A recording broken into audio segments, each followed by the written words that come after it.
Bien, hoy día queríamos hablar un poco acerca del Evangelio de Jesús. No sé si se ve atrás. Sí. Bueno, lo central de hoy día es que estamos en el último domingo antes de que comience marzo. Y básicamente, si usted escuchó a nuestra hermana Abigail, ella ya predicó. Esa es la predicación de hoy día.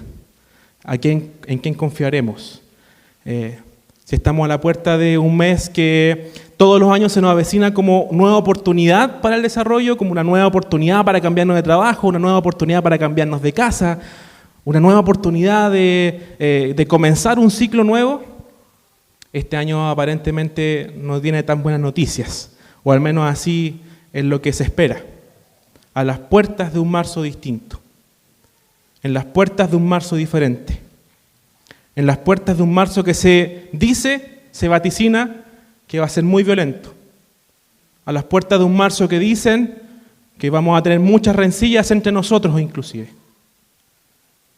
Yo quiero, a propósito de este marzo que se viene, y que se viene con mucha energía, quiero hablar acerca del miedo. Las circunstancias sociopolíticas de nuestro país nos han llevado a creer que el destino absoluto del futuro de Chile dependerá del famoso plebiscito de abril.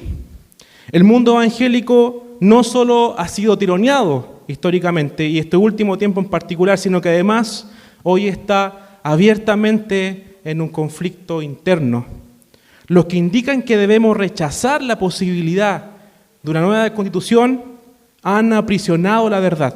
Ellos dicen que hablan por todos los evangélicos. Los que indican que debemos aceptar la posibilidad, miran con desprecio a quienes la rechazan. Estamos cayendo en un tironeo y en una rencilla que está solo en nuestra imaginación.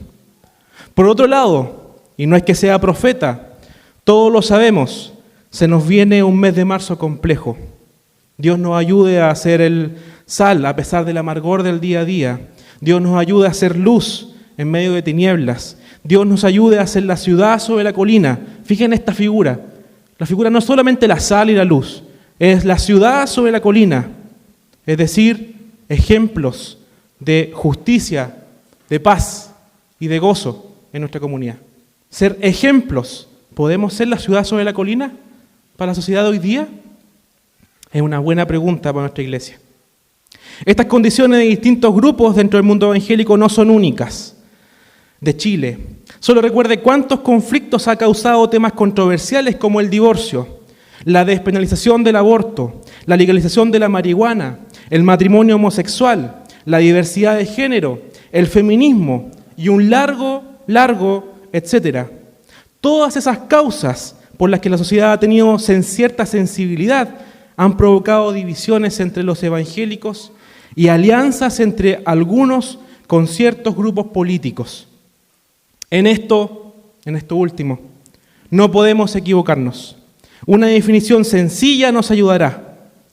Los cristianos siguen a Jesús y su objetivo en la vida es el reino de Dios en nuestros prójimos, en los más débiles, en los más frágiles. Los partidos políticos, queridos hermanos, persiguen poder. Los seguidores de Jesús persiguen a Jesús. Los partidos políticos siguen al poder. ¿Les suena esto? Dad al César lo que es del César y a Dios lo que es de Dios. Lo decimos de otra forma. No le des al César lo que le pertenece únicamente a Dios. Nuestra esperanza está en Dios. Nuestra esperanza está en Cristo, no en el poder político. Hay que reflexionar mucho en torno al Evangelio. Estos tiempos no son para sencillamente seguir a la mayoría. Son tiempos de reflexionar profundamente qué es el Evangelio liberador de Jesús. Las causas recién nombradas, han sido rechazadas y repudiadas por el mundo evangélico. A veces, y esto es lo más triste, ni siquiera escuchábamos las preguntas del mundo, pero sí teníamos una respuesta. Eso no es permitido por Dios. En mi afán a veces por comprender que hay debajo de estos fuertes rechazos y a veces violentas manifestaciones por la causa de Dios, he preguntado cuáles son las razones de su oposición. Debo indicar con toda transparencia que la mayoría de las veces no son por causas fundadas, argumentadas, sólidas y con cierta base en la realidad y en las ciencias. La mayoría de las veces son por mentiras que rondan en redes sociales y por un factor común, que es este acá, el miedo. Esto debe haberlo escuchado en las últimas semanas, porque en boca de los evangélicos, el mundo evangélico se ha dicho muchas veces, como evangélico podemos perder muchos derechos en una nueva constitución. Lo que buscan los grupos ideológicos, dicen algunos, es asentar una dictadura homosexual. Están afanados con aprobar el aborto en una nueva constitución. Estas declaraciones, que podrían ser muchas más y cada una de ellas debe ser analizada por separado, debo indicar que, al menos como desde mi perspectiva, yo soy licenciado en Historia y soy encargado de temas de ciudadanía, son falsas, son afirmaciones falsas. Pero otra vez notamos el común denominador: tenemos miedo a perder. Y nuestra mirada está centrada en nosotros, no en lo que otros podrían ganar. Y yo a raíz de esto quiero invitarles a leer un apartado del Evangelio, que seguramente ustedes lo habrán escuchado, lo habrán leído, lo habrán visto en estos libros pequeñitos con muchos dibujos, en donde Jesús está con sus discípulos en una barca. Esto es Marcos 4, 35 al 41. Dice así: ese día, al anochecer, les dijo a sus discípulos: crucemos al otro lado. Dejaron a la multitud y se fueron con él en la barca donde estaba. También lo acompañaban otras barcas.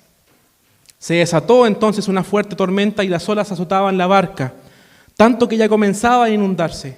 Jesús, mientras tanto, estaba en la popa, es decir, en la parte de atrás, durmiendo sobre un cabezal.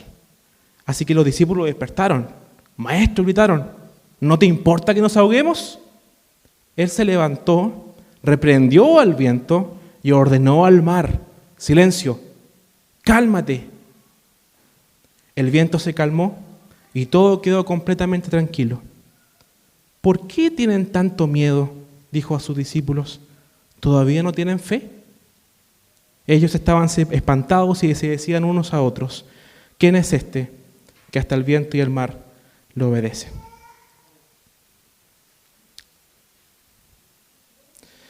Hablemos acerca del contexto. El relato que acabamos de leer tiene un contexto que ilumina su sentido. En el capítulo 4 de Marcos vemos a Jesús contando algunas parábolas y predicando a dos distintas audiencias: a una audiencia más pública, a seguidores, ¿cierto?, y a una más privada, particularmente a los discípulos que le preguntan porque no entienden lo que habla en público. Pero particularmente también nos encontramos quizá con las parábolas más conocidas y significativas para comprender el ministerio de Jesús, la parábola del sembrador. Hubo un sembrador que lanzó semilla indiscriminadamente. Vea eso, el sembrador lo que hace es lanzar semillas sin discriminar sobre diversos terrenos. Algunas semillas caerán sobre las piedras, al costado del camino, sobre espinos. Estas semillas no pudieron dar brote por la misma naturaleza, de la naturaleza de la semilla, sino por la misma naturaleza del terreno. Sin embargo, la semilla que cae en buena tierra brotó y produjo mucha cosecha, al 30, al 60 y al 100. La semilla es el Evangelio, dice Jesús. Las distintas tierras son los destinatarios y el sembrador en ese momento era Jesús y su grupo que traía una buena noticia para las tierras de Palestina del siglo I. Jesús le está enseñando entonces a su grupo de seguidores cuáles serán los principios para seguir en su ministerio. ¿Cuáles son los principios? Sembrar,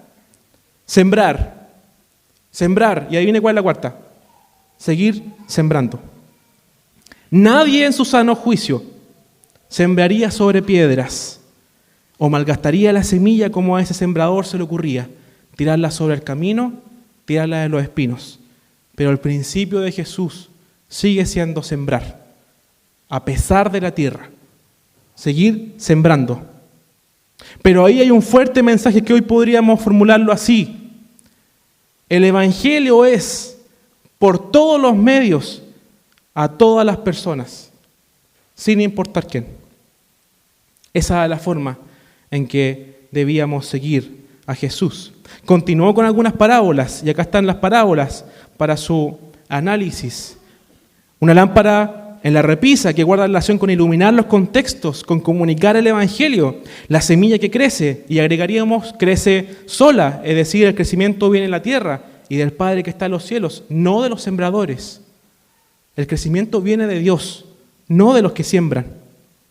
Y por supuesto el grano de mostaza, que desde lo pequeño, lo insignificante, crece un arbusto para que en sus ramas aniden las aves que están en el cielo. El reino de Dios nace desde lo insignificante. Todas las parábolas se refieren en su argumento al reino de Dios. Jesús está preparando a sus discípulos, les está enseñando qué, cómo, dónde y a quiénes se debe compartir el reino de Dios. Pronto vendrá, queridos, la primera práctica en terreno, la primera práctica profesional de los discípulos. Jesús está haciendo el teórico, porque pronto vendrá el práctico. Y no es que sus discípulos no hayan tenido experiencia ya con Jesús, pero había sido un movimiento más bien de índole popular, donde grandes porciones de gente le seguía y lo atochaba para experimentar sanidades y milagros junto al de Nazaret. Pero vean esto, Jesús le dice, crucemos al otro lado.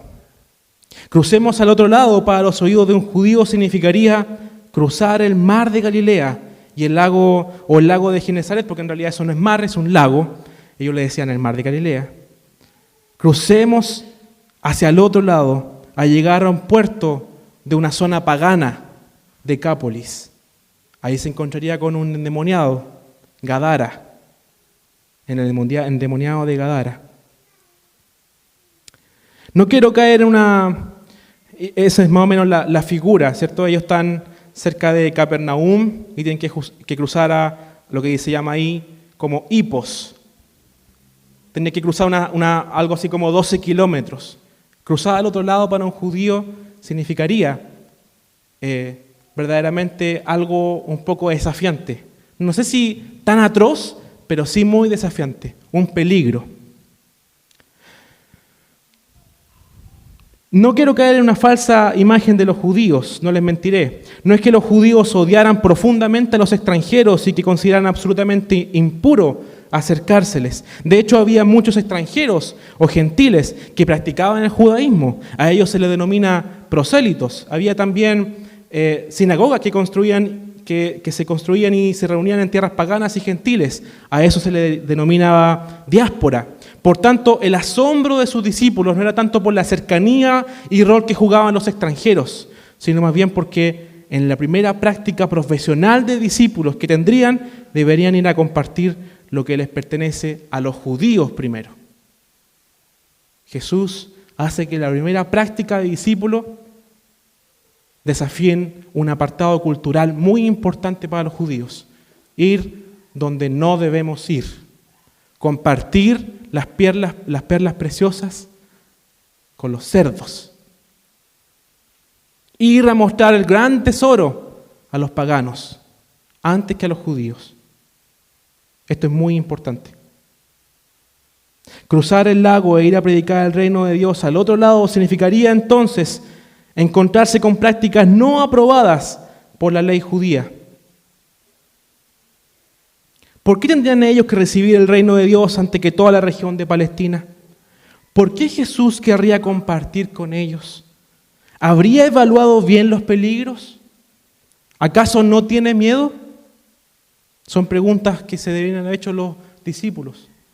El texto no es explícito en eso, pero cuando dice crucemos al otro lado, la imagen de un judío se viene inmediatamente. Vamos a ir a compartir a tierras paganas lo que le es propio al mundo judío.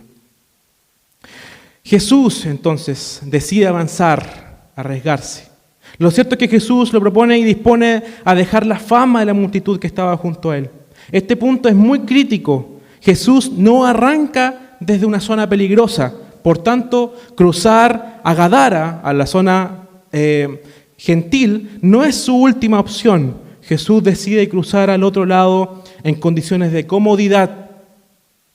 Cruzar en condiciones de comodidad, con una multitud que le sigue, con seguidores que buscan y le piden a él, estar con él, con gente que hablaba su idioma, con gente que seguía su cultura, que era fiel a la ley de Moisés. Jesús estaba en su zona de confort, en su zona de seguridad. Podría haber seguido ahí, nada lo atormentaba.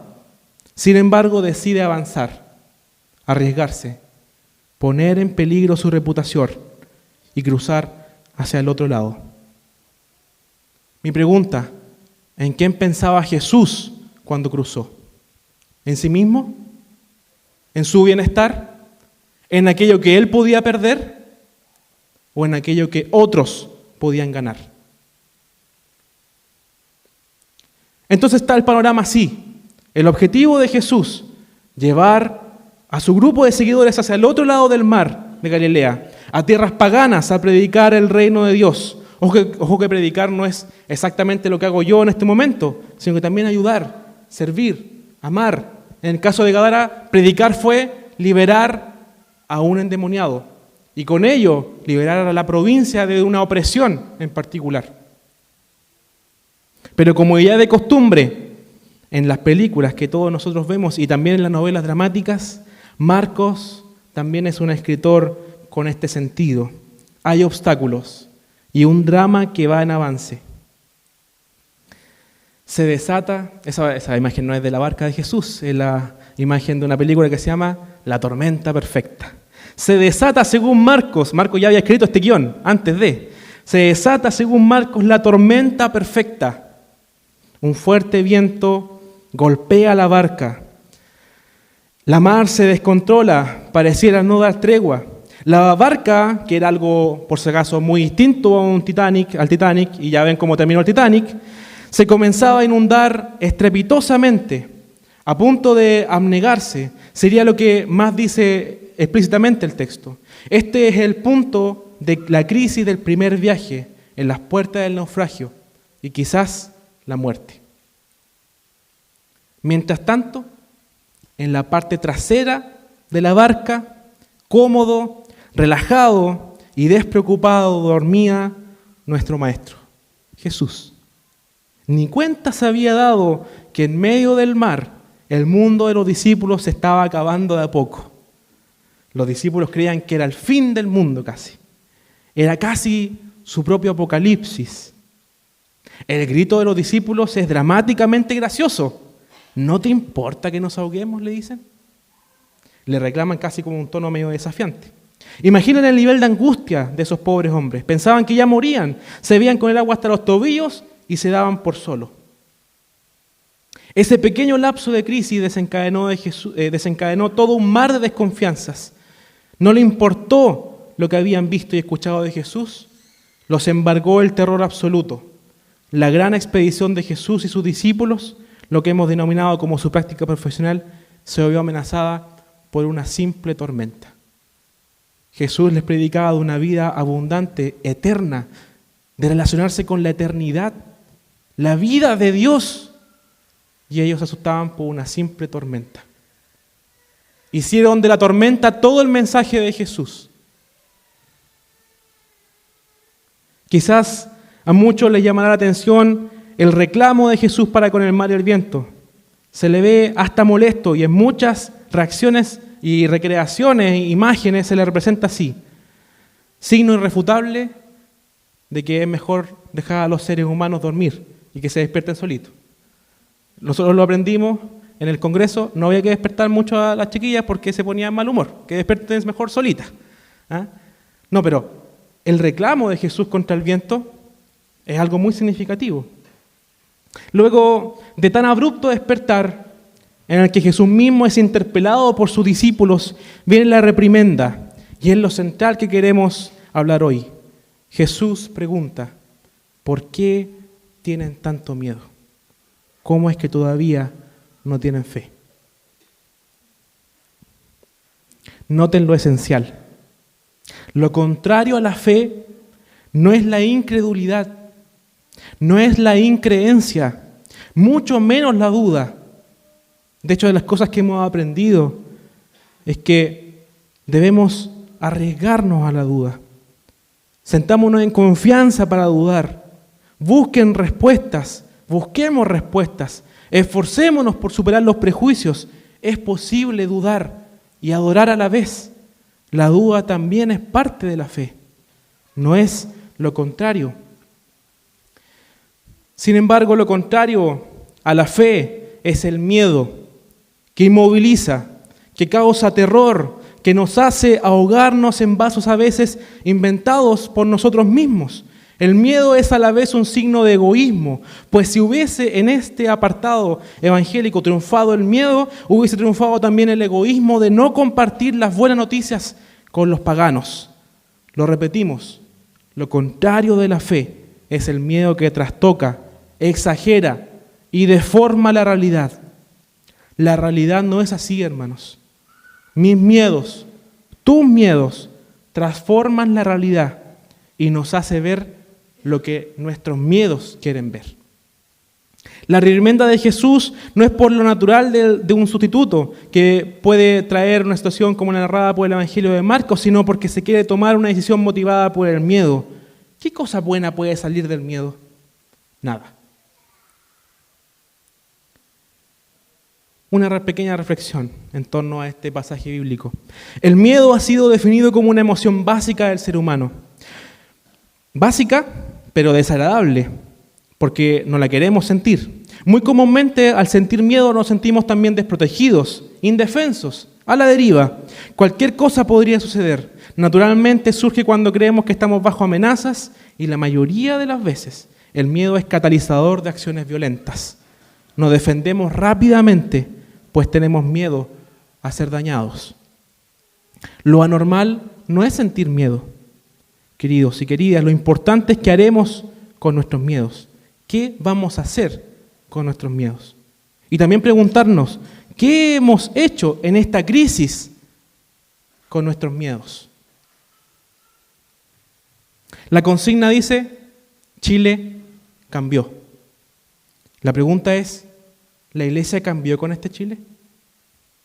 Y si les parece inapropiada la pregunta, preguntémonos mejor otra cosa. La iglesia de Jesús ha hecho todo tan bien, de forma perfecta, magnífica, que no debemos cambiar nada. En los muros de Concepción y en redes sociales he visto y leído esta consigna.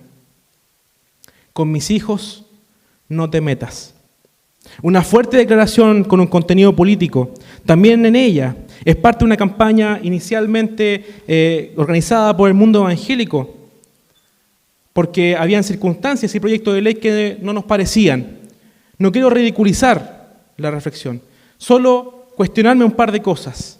Al decir, con mis hijos no te metas, también le estamos diciendo a la sociedad, chilenos y chilenas, conmigo no te metas, con mis derechos no te metas, con mis privilegios no te metas, con mis libertades no te metas. Tú en tu metro cuadrado, yo en mi metro cuadrado. Tú feliz en tu parcela, yo feliz en la mía. No quiero escucharte, pero espero que tú me oigas. No quiero verte, pero espero que tú me veas. No quiero entenderte, pero espero que tú te conviertas. Quiero que todo Chile sea para Cristo, pero no me he imaginado siquiera lo que espera Cristo para Chile. Dios y Jesús son míos. Yo los manejo. Ellos irán a donde yo vaya. Tus llantos, tus sufrimientos me son indiferentes. Conmigo no te metas. Pensar de esta forma es creer que Dios solo existe para nosotros y justificar la iglesia por sí misma. Nos olvidamos de la figura del Sermón del Monte para justificar la existencia del grupo de seguidores de Jesús. Sal para salar aquello que es insípido. Luz para alumbrar donde la oscuridad reina. Una ciudad en el monte para ser ejemplo para los demás. Si algo debemos aprender de nuestro Maestro y Señor Jesús, es que debemos existir, vivir, respirar para los demás. La iglesia solo se justifica en esta tierra si existe para los demás. Lamentablemente, desde ahí hemos leído la realidad social de Chile, de hoy, que sufre y llora, que sangra, que está enemistado, que se ha roto, unos hablando mal de otros, otros ridiculizando a los unos. Hermanos, Jesús le ha enseñado ya a esta comunidad, a nuestra iglesia Bautista de Coronel, que debemos sembrar esperanza para el mundo, sin importar los prejuicios de la tierra, solo ir sembrando sonrisas, esperanza, justicia. Ahora ha llegado nuestra práctica profesional, como discípulos y seguidores. Jesús nos indica que debemos cruzar el mar, someternos a esos peligros que el contexto mismo traerá. Deberemos ir a nuestras propias tierras extranjeras, sortear las grandes tormentas, los vientos que azotarán las paredes de nuestra barca,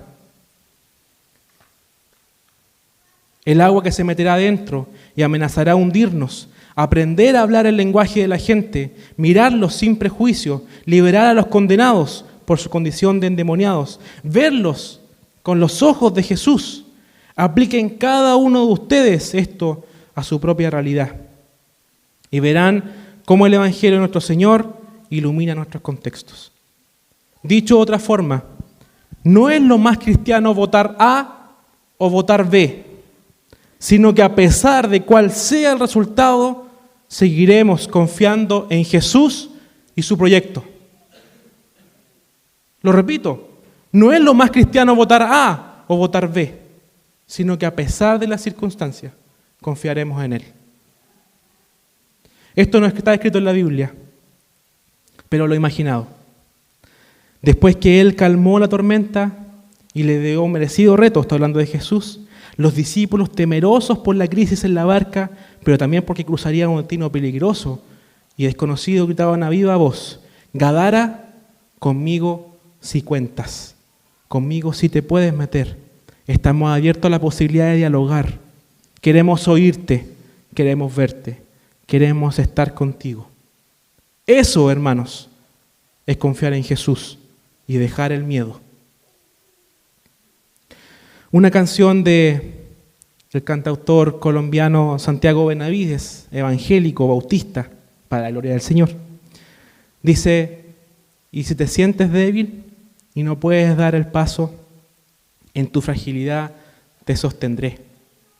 Yo voy a ser tu aliento en tiempos de sequía. Confía en mí. Este es un canto de un hermano hacia otro. Yo creo que debe ser el canto hoy día de la iglesia hacia Chile. Y si te sientes débil, Chile, y no puedes dar el paso, en la fragilidad propia de un país, te vamos a sostener. Nosotros queremos ser tu aliento en tiempos de sequía. Confía en nosotros. La pregunta es, ¿podemos decirle esto a la sociedad que hoy día está en crisis? ¿Confía en nosotros? A las puertas de un marzo diametralmente distinto del que hemos vivido en todas nuestras vidas, Jesús hoy nos pregunta: ¿a qué le tenemos miedo? Iglesia Bautista Coronel, ¿a qué le tenemos miedo? ¿Al migrante? ¿Al homosexual? ¿Al mapuche? ¿A la mujer? ¿Al pobre? ¿Al diferente? No temas, dice Jesús. No tengas miedo. Y esto es agregado mío. No tengas miedo, dialoguemos. Entremos en diálogo con. No sacamos nada con cerrarnos hacia nosotros y pensar siempre solamente en nosotros, en nuestro bienestar, en las cosas que nosotros podemos perder. Jesús hace un llamado a no caer en el miedo, sino que todo lo contrario, a tener fe. Porque lo contrario de la fe no es la incredulidad, sino que es el miedo. El evangelio que proclama Jesús necesita a los valientes que ni siquiera quieren apresar el poder del evangelio, ni tampoco ser egoístas al no compartirlo. Tal como decía por ahí un cantautor cubano, la cobardía, también para Jesús, no es asunto de quienes aman. Permítame terminar con este texto. Es la Biblia. Es Hebreos 10:39. Pero nosotros no somos de los que se vuelven atrás y acaban por perderse, sino de los que tienen fe y preservan su vida. Amén. ¿Lo creemos? Somos personas de fe. Sea cual sea las circunstancias, el miedo solo nos hace encerrarnos en nosotros mismos, mirarnos nuestro ombligo, complacernos de las ganadas que tenemos nosotros. Vencer el miedo significa abrirnos a un mundo que está clamando nuestra presencia, un mundo insípido que necesita sal, un mundo oscuro que necesita luz, un mundo que mira a la colina y no nos ve a nosotros, porque no estamos ahí como ejemplo. A las puertas de un marzo distinto, no temamos, tengamos fe y dialoguemos.